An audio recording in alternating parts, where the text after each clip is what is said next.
All right, everyone, welcome back. I am Brianna. I'm your host for the Be Healthy and Thrive podcast. And today with me, I have Vanessa Ferreira. Is that how you say it? Ferreira? Yeah, Should have that's asked that right. before.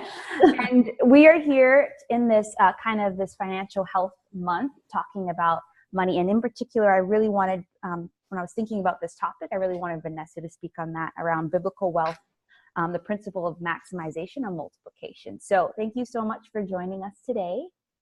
It's such a pleasure. I'm so glad you've invited me. It's awesome. It's such a blessing to share with others.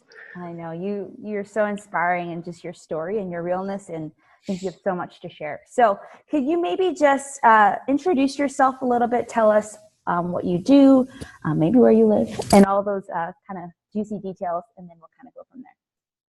Okay, awesome. Well, I'm a homeschool mom. I've got 4 gorgeous girls, and that's really my why of what I do. So apart from homeschooling, I'm absolutely in love with the fact of financial freedom and lifestyle freedom, and just being able to be at home with my girls, having the ability to be able to homeschool them. And then also just what I do is I'm a money mindset mentor.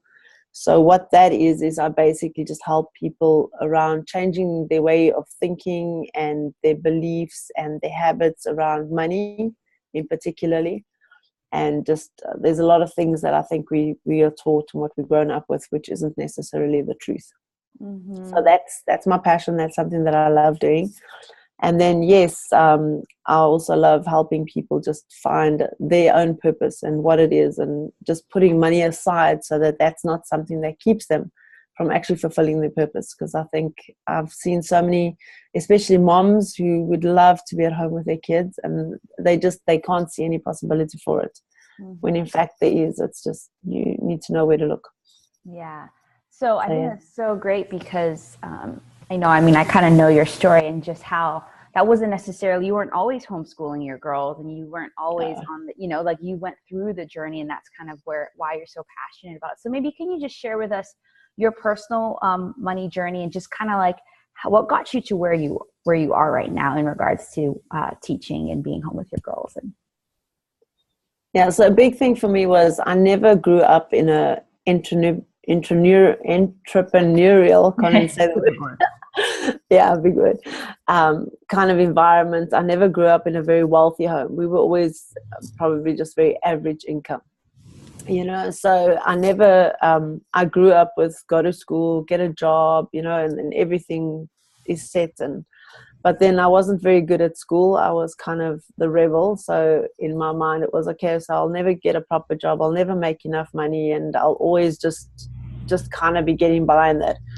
And yeah, I decided, no, bugger that wasn't going to be my future. And I really fought, and I started climbing the corporate ladder, and I started working my way to become successful. And at one point, it's probably now about 10 years ago, I was very comfortable in this corporate cushion job that I created for myself. And I got fired one day. I was really, it was a surprise. I didn't see it coming or anything.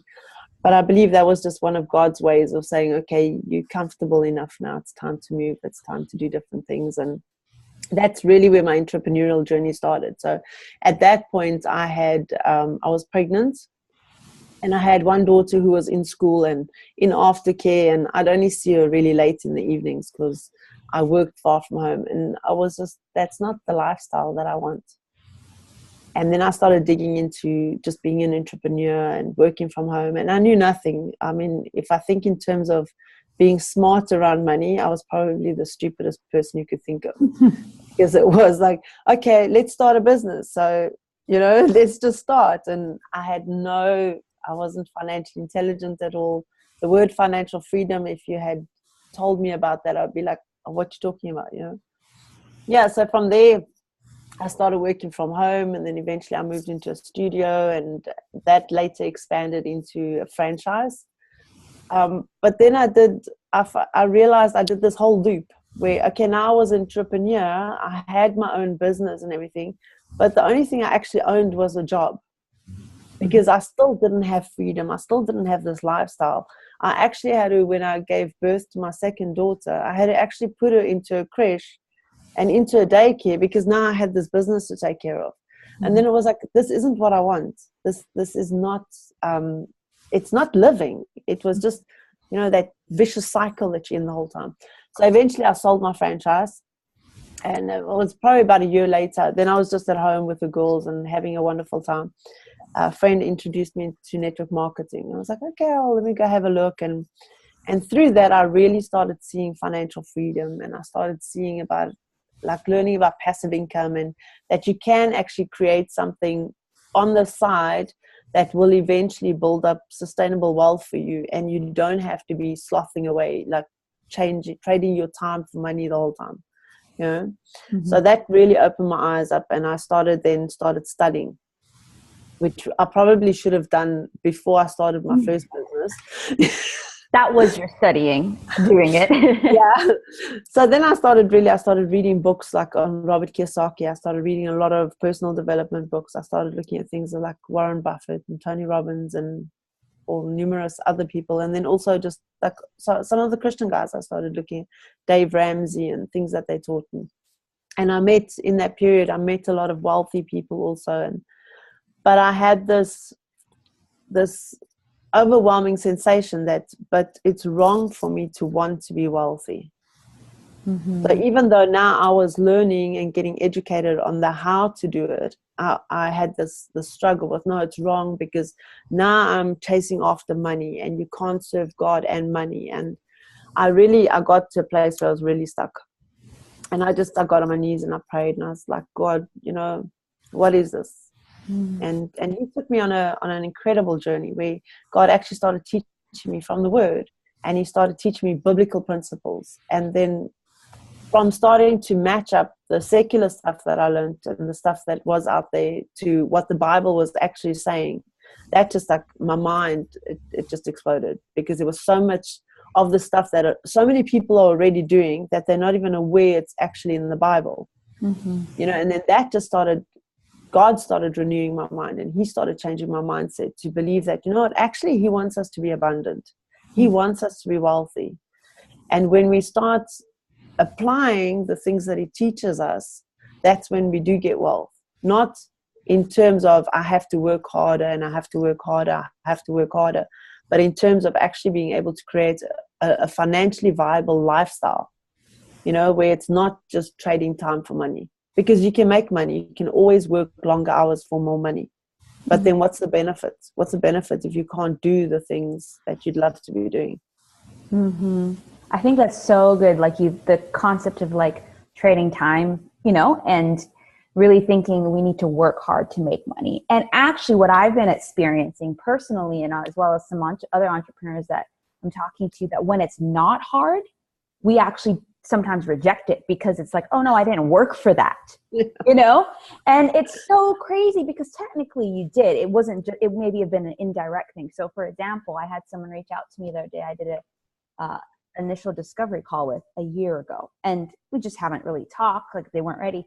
And then they reached out and said, hey, let's start. And awesome. Me a couple months ago would have been like, but I didn't do anything. I didn't like come up with a 4-step promotion plan, and all these different things, versus like, how can I be open to just receiving this and receiving that I did do a little work, but even if I didn't, like, this is in line with what I feel like I'm called to. So it's, and so I think it's really great that you say that, because I think that is the big barrier that we see in this world. We see in the corporate world, people working 12, 13, 14 hours because they're told that's what you do to get to the next level, which means more money. And very much could be true. Like, you need to work hard, but I just love that you address that, because I think that kind of goes into the concept of maximization and multiplication. Like, how can you do that in such a way that isn't exhausting, I guess?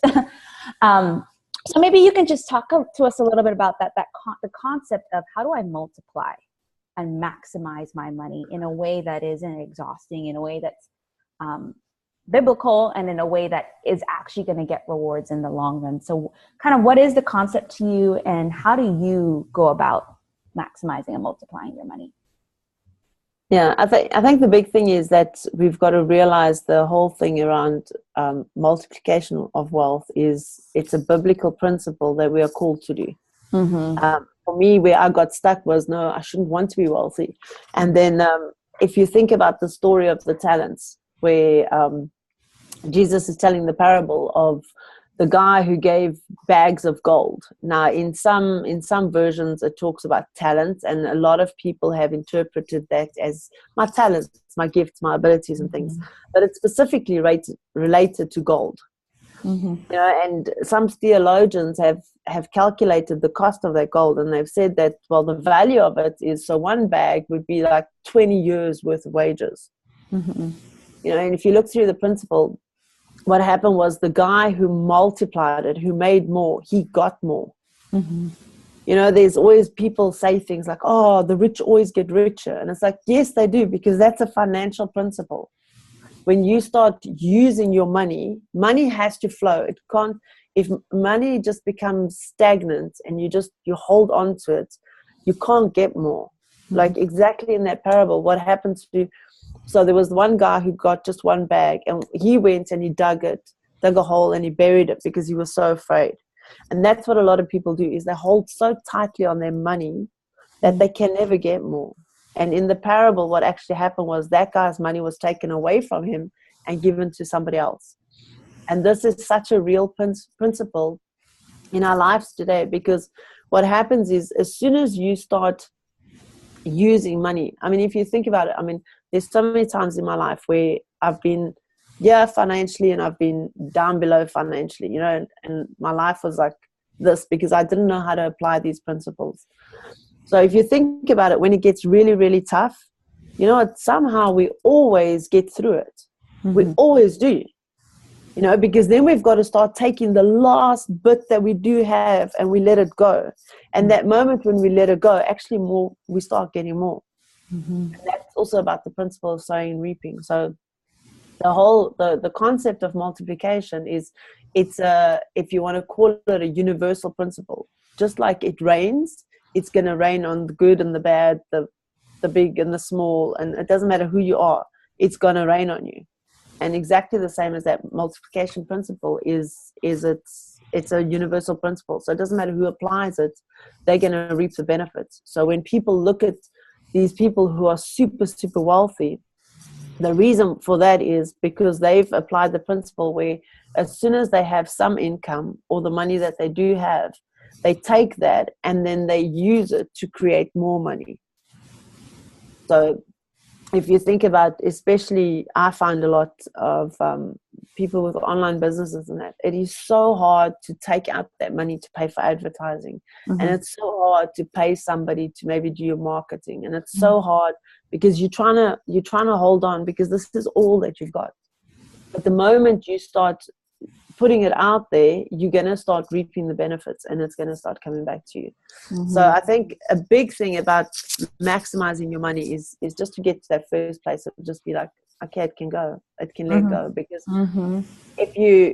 so many times people think, but if I let it go, what if I have nothing left? Or what if that doesn't work? Well, there's more money. There's so much money. I mean, there's trillions and trillions and zillions and gazillions, and I don't even know how you even pronounce how much money there is in the world. You know? So there is no lack of money. There's just a lack of you possibly having the skill to create more money. But there is no lack of money. So when we get to that concept, so for me, there's very much, if you think about, you've got active income. So you can actively think about our coaching business. So I do coaching and you do coaching. If we coach somebody, we get paid. If we don't coach somebody, we don't get paid. That's the way it works. But whereas if, let's say, for instance, you created a course, an online course, or you wrote an ebook, or you built a network marketing business, whatever it is, in terms of passive kind of income, where you do the work once. So every time you sell that course, you've worked on it once, you've created it once, it's there. But every time it sells, every time that book sells, every time a new person joins your network marketing team, if you've got property and you letting your property out, you're not working hard for that money all the time, because you've done the hard work up front. And that's really, really what creates that maximizing your money. It's not just because you can multiply the money. I mean, go Google how to make $1 million in a year. You can find the answers and you can do it. But it doesn't mean to say that you're going to have the maximum benefit of it, because you're going to be working hard. So I think it's really just to separate those things. Yeah. Even if you look at the Proverbs 31 woman, she was a multipreneur. I mean, she didn't just have one income stream. It says that she spoke about, she went out, bought a field, and then she planted a vineyard, and she had people working for her. She made her own clothes. She was dressed in the finest stuff. She sold belts. And so she did all these different things that brought in different incomes. So I think it's not a case of like in school, you're taught, go and get a job. And then you rely on that job for X amount of years. And so previously you could have a job for 10, 15 years. Now the lifespan of a job is much shorter, because staff just gets turned over so quickly, you know. But it's not reliable to have just this one thing, because just like me, I was fired just like that. And that was it, income stream gone, you know. So in terms of multiplying, it's not just, look at other avenues also, doing different things, but don't try and do them all at once at the same time. Yes, that's going to be hard. I love, oh my gosh, I was writing so many notes. So I just love the first thing around that you said around, you know, letting it go and being willing to invest money to get some money in the return, right? And that's the whole investment principle in general in the stock market and all that, but also in the business or in the thing that you feel called to. So investing in a coach, investing in some marketing, investing in an accountant, whatever, right? And just seeing that as an investment instead of, oh, I'm giving this away, I'm not sure it's going to come back, you know. I think that, you're right, is the first step. And even investing in yourself. And so I've been doing, you know, sometimes I've bought courses that, you know, I did your, you know, which one was it? That first money course. The biblical wealth one. Yes, I did that. And it was easy for me to do that, because it said, I need to do this for me because it's affecting my personal finance stuff, but also my business, because I'm not showing up well in either of them, because there's this breakthrough that I haven't gone through yet. So it was a matter of, okay, I need to do this. And knowing that it would reap benefits, right? So getting to that place first. And I love the second thing you said around working once and reaping multiple times, because I think that's where I'm kind of getting at. I had a friend, I did a course on beautiful money, and I did it live, and then we were going to put it on online. And I asked her, like, okay, what should I price it at? And she like, should I price it lower since it's online? She's like, no, you price it the same price, or even she's like, no way, because you did the work to even record it after. And she's like, so it just introduced me to that like I did the work for that. And so it's okay to price it at that normal price or higher, whatever, right? So I love those two things. And then the third thing you said around, there is no lack of money, but just a lack of skills or believing that you can make more money. You should write a book. I really think so. I would read it. You're getting there. The book is on the to-do list. I know, right? I know. And all of that, you know, I was thinking about this earlier this morning. It's just a culmination of all your teachings kind of in one place, right? So, okay, so then what do you feel like those are really great tips, but even if someone was listening and they said, I really want to start maximizing and multiplying my money, do you have any, you know, maybe a couple of tips or pieces of advice that they should kind of, for them to start at? I think the absolute first place to start is to start exactly where they're at. So not to go out there and look at one day when I have the money, or when I get this job, or when I get this increase, or when I get this client, or when this sells, whatever it is that you're doing. But looking at where are you right now, and what do you have, and what can you do with what you have right now? Because that's where I think it really starts, is you've got to take control of the finances that you do have. If you're not being a good steward with what you do have, and you're not multiplying what you do have, why is God going to give you more? Mm-hmm.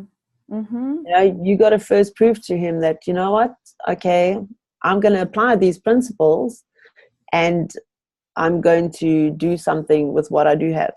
Let me share with you a quick story. My 9-year-old daughter came to me. So we don't do pocket money and things like that. Okay. Mm-hmm. So she came to me and says, Mommy, I think I'd like to have pocket money. I'm like, well, why? What do you want to do with it? You know, she's like, no, I'll buy sweets and this and that. And I'm like, okay, but you've got to first prove to me that you can make money before you can have money. She's like, well, but how am I going to do that? So I'm like, how much money do you have? And she had 50 cents. I'm like, okay. So it's 50 euro cents. So it's probably just a little bit more than dollar cents. So I said to her, okay, if you can double that, we can talk. And she was thinking, now she's played a lot of cash flow, and she knows Robert Kiyosaki's principles, and just growing up and like when we do things at home and with homeschooling, it's very much like I teach them about entrepreneurial stuff. So she's very money smart. So she says to me, no, can you take me to the shop, Mommy? Okay, so I took her to the shop, and she's walking around. So she comes back, she says, okay, she needs to buy this, this, and this. So it was a box of mousse, chocolate mousse. It was some milk, and there was a third thing. I can't remember what the third thing was. But she needed these 3 things. So I'm like, okay, no problem. We went home. She made the chocolate mousse and everything. Then she came to me and her sisters, and she sold us each a chocolate mousse for 20 cents. So from her 50 cents, she created €1.20. Mm-hmm. So nobody can tell me that you cannot multiply your money.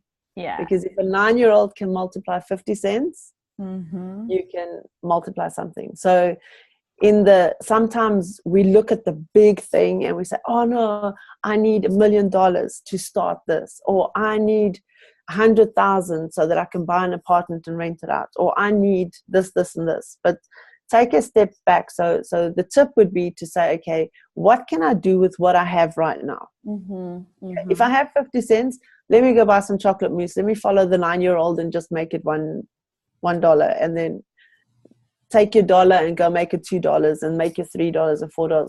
Because what's going to happen in that process is you're going to start having a mindset shift, which is probably my biggest tip. Number 2 is about you have to renew your mind. Your thinking has to change. In terms of creating any kind of wealth, it's probably 80% is mindset, and it's only 20% that's your skill. I mean, if I think about the businesses that I had, and I had a photography studio and things like that. So I had the skill. Okay, I could take photos. I could take really good photos. I had the knowledge. I knew how to set up a studio. I knew how to do the lighting and everything. But I had this thing the whole time where, I shouldn't be making a lot of money, and I need to just be able to pay the rent, and I need to just cover and pay my staff. And so that thinking actually just kept me down the whole time. It wasn't the skills in that, because skills, I mean, you can YouTube skills. That's not a thing. But if you don't change your mindset, and this is probably the thing that I'm going to say is like the biggest thing. Mindset. You have to change your mindset. You have to renew your mind. You have to be thinking differently about money in particularly, because from the moment that you're born, those beliefs start getting instilled in you. Because that moment, not even when you're born, when you're conceived, because in that time, even in the womb, your parents were talking about money. So that your belief system was already started to be informed from there. And as you grow up, and then you go to school and you hear this, and you watch TV, and the bad guy's always the rich guy. I mean, it's just the way it's. The wealthy people are the drug lords and the this and the bad guys, So we have this stigma in our mind already, which you have to work through in order to be able to create wealth. So if you're saying to yourself, I could never make any money with 50 cents, well, it's not the 50 cents that's the problem. It's your thinking that's the problem. So that would probably be my tip number 2. And then I think a big thing for tip number 3 would be that becoming wealthy isn't like winning the lotto. It's not, I'm going to put my coin in, or I'm going to do my scratch card now, and in 7 days time I'm going to have this huge amount of money. And I think this is one of the things that annoys me very much also about online business is you always see this, how I made $1 million in 90 days, or how I got my client to make 10 grand in 10 days. And you hear all of these. It's not that it's false, because a lot of it is truth, but they don't tell you that it took 10 years to get to that point. Mm-hmm. I mean, where I am today, I could go and make the claim of making so much money in X amount of days, but it wasn't in X amount of days, because it took me X amount of years to get to this place where I'm thinking differently, I'm doing things differently, I'm working smarter, and you know. Mm-hmm. So don't expect overnight success. It's not going to be.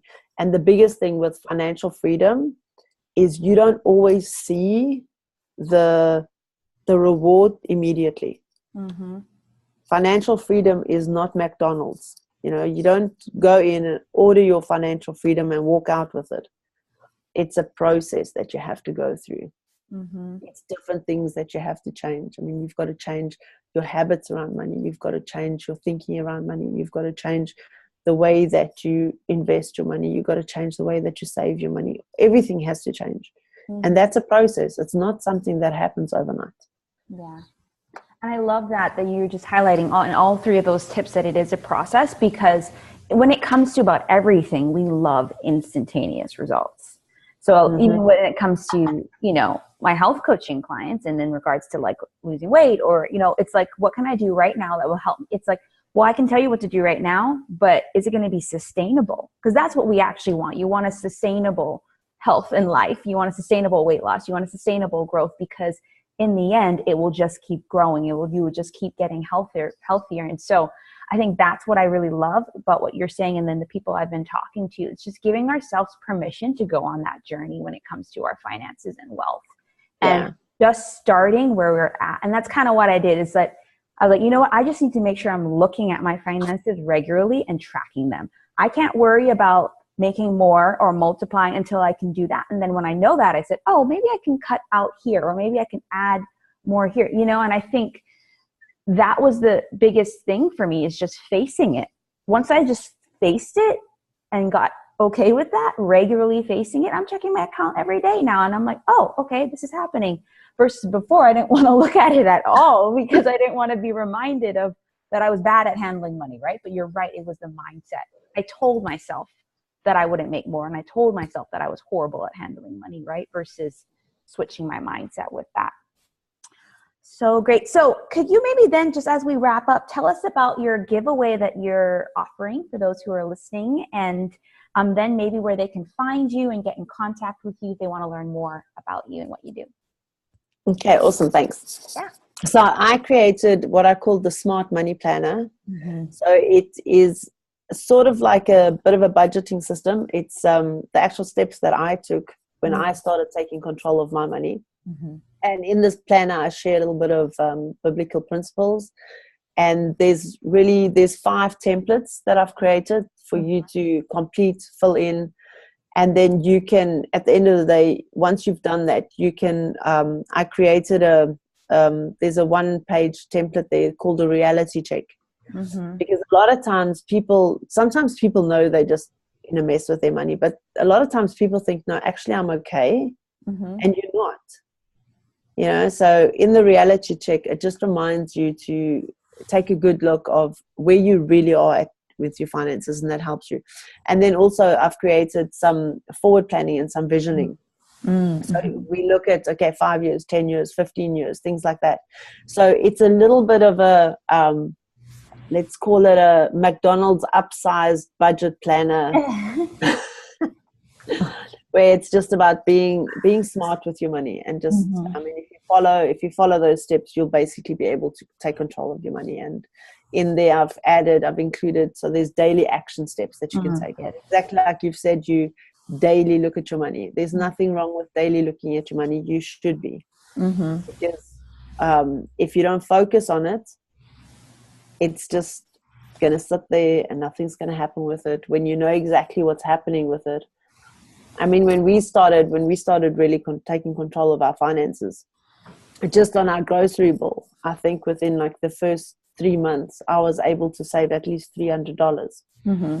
And it wasn't so much that I was now skimping, because I'm also not of the, I believe I like to be minimalist, but not at the expense of having a good lifestyle.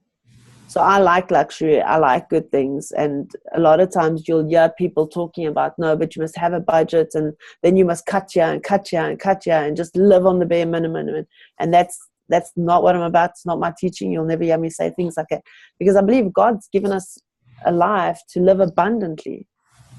And that abundance doesn't look like, oh, I'm just making it, oh, I wish I could buy a chocolate milkshake, but rather planning properly and saying, okay, I'd like to have a chocolate milkshake once a month, or I'd like to have a chocolate milkshake twice a month, or I want to buy X, Y, and Z clothing item at least every season, or whatever, and planning for that.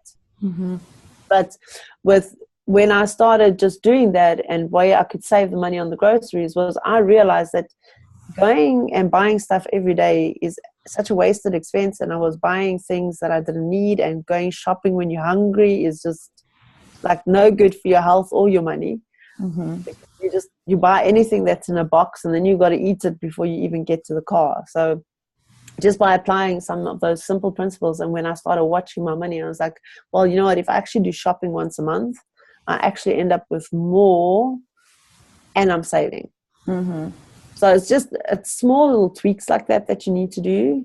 And I don't believe you need to go into this extreme of cutting things. But you do have people that do have problem with spending. Mm-hmm. They have to buy a new pair of shoes every time they walk past the shop, or, that kind of thing. And then that just takes on a different kind of nature, where mm-hmm.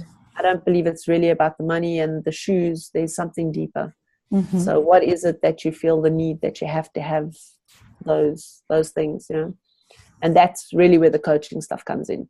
Mm-hmm.